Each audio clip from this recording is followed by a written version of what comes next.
అందరితో కలిసి ఇక్కడ ఎన్నికల ప్రచారం నిర్వహిస్తూ జరుగుతోంది. ముఖ్యంగా ఈ ప్రాంతం అంతా కూడా పేదలు నివసించే ప్రాంతం. ఈ ఏదైతే 7 డివిజన్లు ఉన్నాయో బస్టాండ్ మొదలుపెట్టి ఆర్టీసీ బస్టాండ్ దగ్గర నుంచి మొదలుపెట్టి ఈ 15వ డివిజన్ వరకు దాదాపు 7 డివిజన్లు. ఈ 7 డివిజన్లకు గాను దాదాపు 1,50,000 మంది పేదవాళ్ళు నివసిస్తారు 7 డివిజన్లు కూడా. ఈ ప్రాంతం అంతా ఒకప్పుడు వరదలు వస్తే, కృష్ణానదికి వరదలు వస్తే మొత్తం మునిగిపోయే పరిస్థితి మనం చూసేవాళ్ళం. మేము పుట్టక ముందు నుంచి కూడా అందరూ ఇక్కడి నుంచి ఇళ్ళు ఆ వరదల్లో నీళ్ళు వచ్చి కొట్టుకుపోతూ ఉంటే వెళ్ళి స్టేడియంలోనో పీడబ్ల్యూ గ్రౌండ్స్లోనో స్కూల్లో కాలేజీల్లో తలదాల్చుకునే పరిస్థితి. తర్వాత వచ్చి మళ్ళీ వాళ్ళ ఇళ్ళు వాళ్ళు బాగు చేసుకోవడానికి పాపం చాలా ఆర్థికంగా ఇబ్బంది పడుతున్నటువంటి పరిస్థితి మనం చూసేవాళ్ళం. ఆ రకమైన పరిస్థితి నుంచి వాళ్ళ అవినాష్ విజయవాడ ఈస్ట్ కాన్స్టిట్యున్సీకి వైఎస్ఆర్సీపీ ఇన్ఛార్జిగా వచ్చిన తర్వాత జగన్మోహన్ రెడ్డి గారిని ఒప్పించి మేజర్గా ఇక్కడ ఏంటంటే ఈ రీటైనింగ్ వాల్ కృష్ణానదికి మీరు చూస్తే దాదాపు ఒక 500 కోట్ల రూపాయలతో ఒక రీటైనింగ్ వాల్ నిర్మించడం వల్ల దాదాపు ఇక్కడ ఉన్నటువంటి 1,50,000 మంది ప్రజలకి ఒక భద్రత వచ్చింది వాళ్ళ జీవితాలకి. ఎందుకంటే ఎప్పుడు ఇళ్ళు కొట్టుకుపోవటం, సామాన్లు కొట్టుకుపోవటం, అట్లాగే ప్రాణహాని జరగటం వరదల వల్ల, వరద నీటి వల్ల. మళ్ళీ ప్రతి 3 సంవత్సరాలకు 4 సంవత్సరాలకు వరద వచ్చినప్పుడల్లా వాళ్ళు దాచుకుందో లేకపోతే ఉందో డబ్బులన్నీ ఆర్థికంగా ఇబ్బంది పడి మొత్తం కూడా ఎప్పటికప్పుడు అప్పుల పాలైపోయిన పరిస్థితి మనం చూసేవాళ్ళం. మరి ఇవాళ అవినాష్ యొక్క చొరవతో, ముఖ్యమంత్రి గారి యొక్క సపోర్ట్తో వాళ్ళ రీటైనింగ్ వాళ్ళు పూర్తి చేసుకున్నారు. ఈ 7 డివిజన్లో కూడా 15, 16, 17, 18, 19, 21, 7 డివిజన్లు దాదాపు 1,50,000 మంది ప్రజలకి ఇవాళ ఒక మంచి లైఫ్కి సెక్యూరిటీ కల్పించినటువంటి వ్యక్తి ఇవాళ దేవినేని అవినాష్ గారు. దేవినేని అవినాష్ గారు ఇవాళ విజయవాడ ఈస్ట్ నియోజకవర్గానికి ఎమ్మెల్యే అభ్యర్థిగా జగన్మోహన్ రెడ్డి గారు ప్రకటించారు. ఈ ప్రాంతం అంతా కూడా చాలా సంతోషపడుతున్నారు. ఎందుకంటే అభ్యర్థిగా లేకుండానే, ఎమ్మెల్యే కాకుండానే ఒక పార్టీ ఈ ఈస్ట్ నియోజకవర్గ ఇన్ఛార్జిగా ఇక్కడ మాకు రీటైనింగ్ వాళ్ళు కూడా ఇచ్చాడు. మా జీవితాలకి ఒక మంచి ఆశాకిరణం దొరికాడు అవినాష్ రూపంలో అని చెప్పి ఇక్కడ ప్రజలంతా కూడా చాలా సంతోషంగా ఉన్నారు. అట్లాగే ఆయన ఆదరిస్తానికి, దేవినేని అవినాష్ని ఆదరిస్తానికి అందరూ కూడా చాలా ముందుకు వస్తూ ఉన్నారు.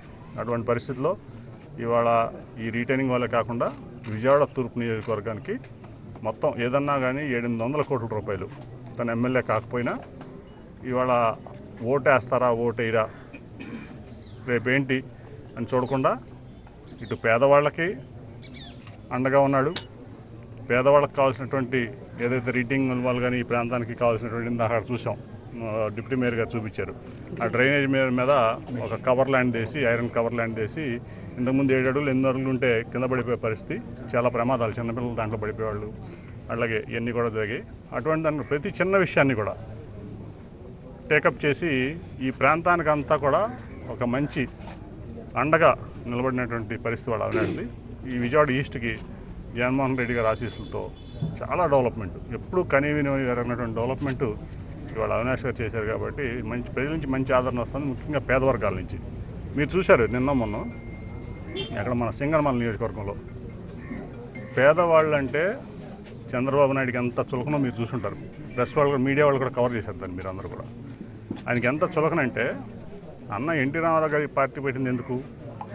పాయింట్ నెంబర్ 1 తెలుగువారి ఆత్మగౌరవం కోసం, పాయింట్ నెంబర్ 2 పేదవాళ్ళ కోసం, పాయింట్ నెంబర్ 3 కర్షకులు, కార్మికులు, రైతాంగాని కోసం ఆయన ఈ పార్టీ పెట్టాడు.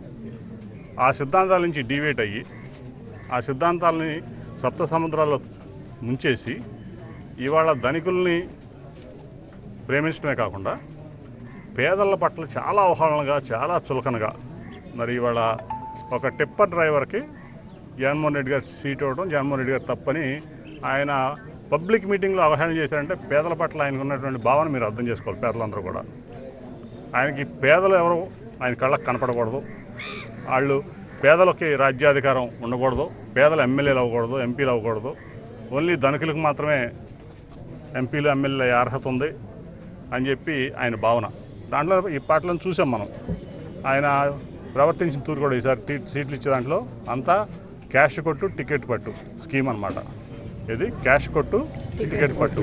ఇదే స్కీమ్లో పాపం ఆ పేద టిప్పర్ డ్రైవరు ఎమ్మెల్యే అవ్వకూడదని రాజ్యాంగం లేకుండా రాసిందా? మీ మీడియా మిత్రులందరిని అడుగుతున్నాను నేను. రాజ్యాంగం లేకుండా పేదవారు ఎమ్మెల్యేలు ఎంపీలు కార్పొరేటర్లు అవ్వకూడదని రాసి ఉందా? టిప్పర్ డ్రైవరు ఎమ్మెల్యే అవ్వకూడదా? మొదటి నుంచి కూడా చంద్రబాబు నాయుడు గారికి రవాణా రంగం అంటే చులకన. ఆ భావంతోనే చూసేవాడు ఆయన.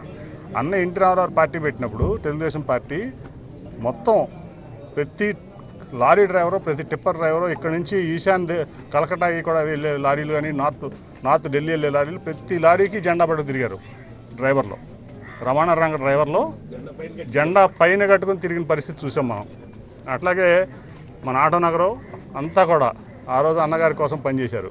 రవాణా రంగం అంతా అన్నగారి కోసం పనిచేసింది. రవాణా రంగ కార్మికులు డ్రైవర్లు పనిచేశారు. ఇక్కడి నుంచి ఢిల్లీ దాకా అన్నగారి పేరు మారుమోగిందంటే అది కేవలం రవాణా రంగ డ్రైవర్ల వల్లే ఆ రోజు పేరు మారుమోగింది. ఎందుకంటే ప్రతి తెలుగుదేశం జెండా ప్రతి రాష్ట్రంలోకి వెళ్ళింది. ప్రతి రాష్ట్రంలోకి ఇక్కడి నుంచి ఆంధ్ర నుంచి గౌహాటి దాకా కలకటా మీదుగా ఒరిస్సా మీదుగా ఇటు ఢిల్లీ వరకు అటు యూపీ వరకు కూడా టిప్పర్ డ్రైవర్లు లారీ డ్రైవర్లు తీసుకెళ్లిన పరిస్థితి. అటువంటి లారీ డ్రైవర్లని రవాణా రంగాన్ని వాళ్ళు ఇంత చులకన చేసి మాట్లాడుతున్నారంటే చంద్రబాబు నాయుడు గారు ఆయన యొక్క ఇదేంటో మనం అర్థం చేసుకోవచ్చు. ఆయన యొక్క మెంటల్ స్టేటస్ ఏంటో మనం అర్థం చేసుకోవచ్చు. కేవలం ధనికులు మాత్రమే ఈ రాష్ట్రంలో బతకాలి, కేవలం ధనికుల కోసమే నేను 5 స్టార్ రోడ్లు వేస్తాను, 7 స్టార్ ఎయిర్పోర్ట్లు కడతాను, అట్లాగే వాళ్ళకి కావాల్సిన సదుపాయాలు నేను ఏర్పాటు చేస్తానంటున్నాడు. పేదల గురించి ఆలోచించే పరిస్థితి చంద్రబాబు నాయుడు కానీ తెలుగుదేశం పార్టీకి కానీ ఆయన పనికి మాలిన కొడుకు కానీ లోకేష్కి లేదు. అందుకని పేదవారందరూ ఆలోచించాలి. ముఖ్యంగా రవాణా రంగ కార్మికులు అవనండి, ఆటో డ్రైవర్లు అవనండి, టిప్పర్ డ్రైవర్లు అవనండి, వీళ్ళందరూ కూడా ఇవాళ ఆ రోజు తెలుగుదేశం పార్టీ జెండాని దేశం అంతా మోసిన రవాణా రంగ డ్రైవర్లు ఇవాళ తెలుగుదేశం పార్టీ సుఖం చేస్తూ ఉంది. కాబట్టి పేదల పట్ల చిత్తశుద్ధి లేని వ్యక్తి ఎవరంటే చంద్రబాబు నాయుడు. పార్టీ ఏదంటే ఇవాళ టీడీపీ. ఇవాళ 2,60,60,000 కోట్ల రూపాయలు సంక్షేమం పేదలకు ఇచ్చాయంటే ఈ దేశంలోనే కాదు ప్రపంచంలోనే ఒక రికార్డు సృష్టించాడు మన నాయకుడు జగన్మోహన్ రెడ్డి గారు, మన ముఖ్యమంత్రి, మన పార్టీ నాయకుడు అధినేత జగన్మోహన్ రెడ్డి గారు. అటువంటిది పేదలని నిజంగా కూడా అవహేళన చేసేది చంద్రబాబు నాయుడు. ఇవాళ 2014లో ఈ 3 పార్టీలు బీజేపీ, జనసేన, టీడీపీ కలిసి 650 పేజీలు పేదలకు హామీలు ఇచ్చినాయి. 650 హామీలు, 600 పేజీలు. ఒక్క హామీ కూడా నెరవేర్చకుండా మళ్ళీ ఇవాళ ఆ రోజేమో 2018లో నా చేస్తే అవిశ్వాస తీర్మానం పెట్టించాడు పార్లమెంట్లో. నేను మోడీతో విడిపోతున్నాను, ఈ రాష్ట్రానికి ఏం చేయట్లేదు, ప్రత్యేక హోదా ఇవ్వట్లేదు, ఏం చేయట్లేదు అని ఆ రోజు చెప్పాడు. ఈరోజు మళ్ళీ వెళ్ళి మోడీ గారితో కలిశాడు. ఏ బేస్ మీద కలిశాడో పేదలకి, ప్రజలకి, రాష్ట్ర ప్రజలకి చంద్రబాబు నాయుడు సమాధానం చెప్పాలి. ఎందుకంటే ప్రత్యేక హోదా ఇస్తాన్నాడా నరేంద్ర మోడీ కానీ బీజేపీ కానీ, లేకపోతే ఈ రాష్ట్రానికి నువ్వు అడిగినట్టు 1,00,000 కోట్ల రూపాయలు రాజధానికి కట్టుకోవడానికి ఇస్తానన్నాడా, లేదంటే ఈ ఏదైతే రైల్వే జోన్ ఉందో అది ఇస్తానడా, కడప ఉక్ ఫ్యాక్టరీ ఇస్తానడా, అట్లాగే ఈ విభజన హామీలన్నీ తీరుస్తానడా? ఒక్క మాట కూడా, ఒక్క హామీ కూడా తీసుకోకుండా నువ్వు నీ కోసం, నీ కొడుకు కోసం, నువ్వు పవర్ ఎంజాయ్ చేయడం కోసం, అట్లాగే నీ కేసుల నుంచి బయటపడటం కోసం, నువ్వు చేసిన తప్పుడు పనుల నుంచి బయటపడటం కోసం వాళ్ళు మళ్ళీ మోడీ కాళ్ళు, బీజేపీ కాళ్ళు పట్టుకొని మళ్ళీ ఏదైతే తెలుగుదేశం పార్టీ ఆత్మగౌరవం ఆ రోజు అన్నగారు చెప్పారో తెలుగువారి ఆత్మగౌరవం, వాళ్ళు తెలుగుదేశం పార్టీ ఆత్మగౌరవాన్ని తీసుకెళ్లి ఢిల్లీలో అమిత్ షా కాళ్ళ కింద, మోడీ కాళ్ళ కింద పెట్టినటువంటి వ్యక్తి చంద్రబాబు నాయుడు. కాబట్టి గమనించి అందరూ కూడా ఇవాళ చంద్రబాబు నాయుడు గారిని గో బ్యాక్ బాబు అంటున్నారు. నీ రాష్ట్రాన్ని నువ్వు వెళ్ళిపో బాబు, నీ తెలంగాణకి వెళ్ళిపో, ఇక్కడ నీకు పని లేదని చెప్పి ప్రజలందరూ అంటున్నారు. ఇక్కడ భారీ మెజార్టీతో మా వైఎస్ఆర్సీపీ క్యాండిడేట్లు అందరూ గెలుస్తున్నారు. ముఖ్యంగా ఈస్ట్లో నాకు తెలిసి పేదవాళ్ళందరూ, అట్లాగే అందరూ కూడా అందరికీ పనిచేసిన వ్యక్తి ఇవాళ అవినాష్. అందరూ కూడా అవినాష్ని ఆశీర్వదిస్తున్నారు. అవినాష్ ఇక్కడ తూర్పు ఎమ్మెల్యేగా అవడం ఎటువంటి సందేహం లేదు. మెజార్టీ మాత్రం 20,000 నుంచి 25,000 వరకు ఉంటుందని చెప్పి అందరూ కూడా భావిస్తున్నారు. నిజమవబోతా ఉంది. Thank you. మహేష్ మాట ఇచ్చాడుగా పవన్ కళ్యాణ్, ఇచ్చాడు లేదా? మనం విజయవాడలో ఉన్నాం కదా. ఇప్పుడు 10 ఏళ్ళు పాపం పోతిరి మహేష్ అనే బీసీని వాడుకుని ఇవాళ ఒక ధనికుడు వచ్చి పార్టీ ఫండ్ ఇస్తే అది తీసుకెళ్ళి బీజేపీకి ఇచ్చాడు ఆ సీటు. పేద వర్గాలు నివసించేటువంటి విజయవాడ వెస్ట్ కాన్స్టిట్యున్సీలో, అది బీసీలు, మైనార్టీలు, ఎస్సీలు ఎక్కువగా ఉండేటువంటి వెస్ట్ కాన్స్టిట్యున్సీలో మరి వాళ్ళు తీసుకెళ్ళి బీజేపీ అభ్యర్థి ఒక మల్టీ మిలియనరు ఏదైతే ప్రైవేట్ జెట్లో తిరిగేటువంటి సుజనా చౌదరికి ఆ సీటు అమ్ముకున్నాడు. ఎవరో పవన్ కళ్యాణ్. అంతకుముందు ఎవరికి అలాట్ అయింది ఆ సీటు? జనసేనకి అలాట్ అయింది. అక్కడ పోతిరి మహేష్ 10 ఏళ్ళ నుంచి పాపం పేదవాడు కష్టపడుతున్నాడు, జనసేన కోసం నీ కోసం కష్టపడుతున్నాడు, పవన్ కళ్యాణ్ కోసం. ఇవాళ ఏం చేసావు? నువ్వు చెప్పిన మాట ఏమైంది? నువ్వు మాట తప్పావా లేకపోతే అమ్మేస్తున్నావు సీట్ని? అది చెప్పాలి కదా పేదవాళ్ళకి.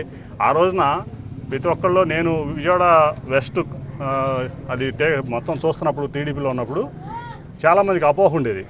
శ్వేతాని అక్కడ, మా కుమార్తె శ్వేతాని అక్కడ ఎమ్మెల్యే క్యాండిడేట్గా నిల్చోబెడతానంటే నేను పబ్లిక్కి అనౌన్స్ చేశాను. మీరందరూ కూడా తెలుసు, మీరు ఆ రోజు మీడియా మిత్రుల ముందే అనౌన్స్ చేశాను నేను. విజయవాడ వెస్ట్ అనేది ఎస్సీలు, ఎస్టీలు, మైనార్టీలు, బీసీలు సీట్. అది నా కుమార్తె కానీ, నేను కానీ, నా కుటుంబం నుంచి ఎవ్వరూ అక్కడ పోటీ చేయరు. అది మైనార్టీలు కానీ, ఎస్సీలు కానీ, బీసీలు కానీ పోటీ చేస్తారు ఆ సీట్లో అని వెరీ క్లియర్గా నేను అనౌన్స్ చేశాను. ఇవాళ తీసుకెళ్ళి పవన్ కళ్యాణ్, తెలుగుదేశం పార్టీ కలిపి, ముఖ్యంగా పవన్ కళ్యాణ్ ఆ సీట్ అమ్మేస్తున్నాడు. పాపం పోతిన మహేష్ వాళ్ళు ఏం చేయాలో తెలియని పరిస్థితి, పేదవాడికి అప్పుల పాలైపోయి చాలా ఇబ్బంది పడుతున్నాడు. నీ కోసం అతన్ని నట్టేట్టం ముంచేసిన పవన్ కళ్యాణ్ ఈ నీతి సూత్రాలు చెప్తే ఎవరు నమ్ముతారు? Thank you sir. జాబ్ కావాలి అంటే బాబు రావాలి, అభివృద్ధి చెందాలంటే బాబు రావాలి. ఇప్పుడు 2014లో ఇదే స్లోగను, జాబు కావాలంటే బాబు రావాలన్నాడు. ఇప్పుడు 2014 నుంచి 19 వరకు నేను కూడా తెలుగుదేశం పార్టీలో ఉన్నా. నువ్వు ఎన్ని జాబులు ఇచ్చావు నాకు తెలుసు. 39,000 జాబులు నువ్వు ఇచ్చింది, అది గవర్నమెంట్ సెక్టర్లో కాదు, ప్రైవేట్ సెక్టర్లో. ఇవాళ ముఖ్యమంత్రిగా జగన్మోహన్ రెడ్డి గారు వచ్చిన తర్వాత 2019లో ఆయన ఎన్నికైన తర్వాత 4 లక్షల గవర్నమెంట్ జాబులు ఇచ్చాడు ఆయన.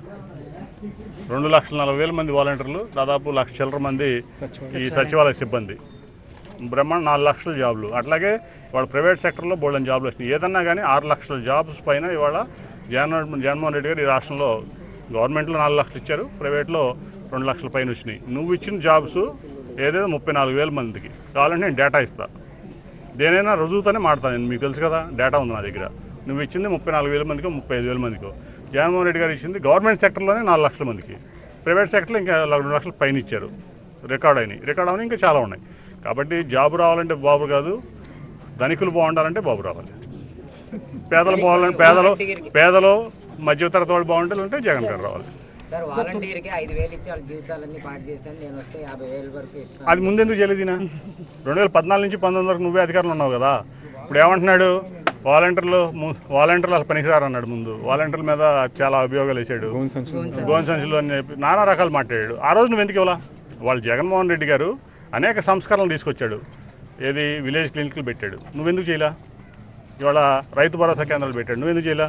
విలేజ్ సెక్రటరియట్ పెట్టాడు, గ్రామ స్వరాజ్యం తీసుకొచ్చాడు. ఏదైతే గాంధీ గారు కలగన్నాడో అది ప్రతి 2,000 మందికో 3,000 మందికో ఒక సెక్రటరియట్ తీసుకొచ్చి ఏ పని అయినా సరే పేదవాడు వాలంటీర్ ద్వారా అక్కడికి వెళ్తే పని చేస్తున్నారు. నువ్వెందుకు చేయలా? 6 లక్షల జాబులు ఇచ్చాడు జగన్మోహన్ రెడ్డి గారు, నువ్వెందుకు చేయలా? ఇప్పుడు కనీసం కుప్పంలో ఒక ఆర్డీఓ డివిజన్ చేసుకోలేకపోయావు. నువ్వు 14 ఏళ్ళు ముఖ్యమంత్రిగా ఉండి, దాదాపు 35 ఏళ్ళు నువ్వు అక్కడ ఎమ్మెల్యేగా ఉండి ఆర్డీఓ డివిజన్ చేసుకోలేకపోయావు. అక్కడ నువ్వు జగన్మోహన్ రెడ్డి గారు వచ్చినాక ఆర్డీఓ డివిజన్ ఈయనే లెటర్ రాశాడు, జగన్మోహన్ రెడ్డి నాకు ఆర్డీఓ డివిజన్ కావాలని. అటువంటి పరిస్థితి అయింది. సో ఆయన చెప్పేదంతా కూడా ఏంటంటే ఆయన చేతిలో మీడియా ఉంది, మీడియా చెప్తుంది, వింటున్నారు. కానీ జనం అంతా పిచ్చివాళ్ళు ఏం కాదు, ప్రతి వాళ్ళకి తెలుసు జగన్మోహన్ రెడ్డి గారు ఏం చేస్తున్నాడు, చంద్రబాబు నాయుడు ఏం చేశాడు. ఈ పనులని 14 నుంచి 19 వరకు చేసుంటే ఇప్పుడు ప్రజలు నమ్మేవాళ్ళు ఆయన. ఆ రోజు చేయకుండా నేను వస్తే ఇది చేస్తాను, నేను వస్తే అది చేస్తాను, 650 హామీలు ఇచ్చావు నువ్వు, 650 పేజీలు, నువ్వు వాటిని ఎందుకు చేయలేదు చెప్పు నాకు.